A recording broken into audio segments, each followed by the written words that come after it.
السلام علیکم دوستو، کیا حال ہے؟ امید کرتا ہوں آپ سب خیریت سے ہوں گے۔ میں ہوں آپ کا ہوسٹ محمد یعقوب۔ آج ہم بات کریں گے ڈوفاسٹان ٹیبلٹ کے بارے میں۔ ایبٹ کمپنی کی یہ ایک بہترین ٹیبلٹ ہے اور بہت ہی مفید ہے۔ اس ٹیبلٹ کے بہت فائدے ہیں۔ ڈوفاسٹان ٹیبلٹ کے اندر ڈیڈروجسٹرون سالٹ موجود ہوتا ہے۔ یہ 10 mg میں اویلیبل ہوتی ہے اور اس کی ڈبی کے اندر 20 ٹیبلٹس ہوتی ہیں۔ اس کے فوائد کے بارے میں بات کرتے ہیں۔ ایمینوریا میں یوز ہوتی ہے، یعنی کہ ماہواری کی بندش ہو، irregular periods ہوں، حمل ٹھہرے بغیر ماہواری کا بند ہو جانا یا رکاوٹ کے ساتھ آنا، ان سب مسائل کو ٹھیک کرتی ہے۔ ڈس فنکشنل یوٹرین بلیڈنگ، اس میں ماہواری کے دنوں میں یا ماہواری کے دنوں کے بغیر بلیڈنگ ہوتی ہے اور بلیڈنگ درد کے ساتھ ہوتی ہے، یا اس کو ڈسمینوریا بھی کہتے ہیں، جس میں ماہواری کے دنوں میں شدید درد ہوتا ہے۔ اینڈومیٹروسس کا مسئلہ، اس میں پینفل انٹرکورس ہونا، ہیوی مینسٹرل بلیڈنگ آنا، فرٹیلیٹی پرابلمز اور ہارمونز کا ابنارمل ہو جانا اور پیٹ میں شدید درد ہوتا ہے۔ ہیبیچل ایبورشن، اس میں بچہ دانی کا خود بخود بچے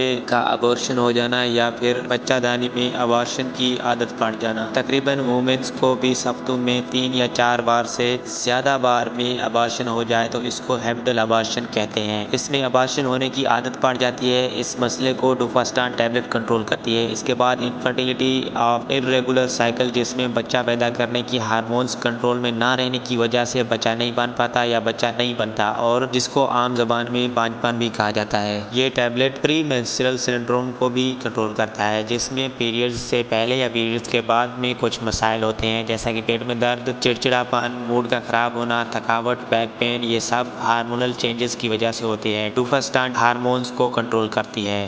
ریکرنٹ مس کیریج، اس میں ہارمونز ان بیلنس ہو جاتے ہیں، یوٹرن ایبنارملٹیز کی وجہ سے، کروموسومز کے ڈس آرڈرز کی وجہ سے یا امیون سسٹم کے ڈس آرڈرز کی وجہ سے ریکرنٹ مس کیریج ہو جاتا ہے، تو ان تمام مسائل کو ڈوفاسٹان ٹیبلٹ کنٹرول کرتی ہے۔ اگر خواتین کو ان میں سے کوئی بھی مسئلہ ہے تو آپ ڈوفاسٹان ٹیبلٹ کو اپنے قریبی لیڈی ڈاکٹر کے مشورہ کے ساتھ استعمال کر سکتے ہیں، اور اس کی ڈوزیج ڈیزیز کے چیک اپ کے بعد اس کی ڈوزیج بنائی جاتی ہے۔ تو فرینڈز، یہ تھی ہماری آج کی ویڈیو کو لائک کریں، کمنٹ کریں اور شیئر کریں، اور چینل میڈیسن انفارمیشن کو سپورٹ کریں۔ Thanks for watching. اللہ حافظ۔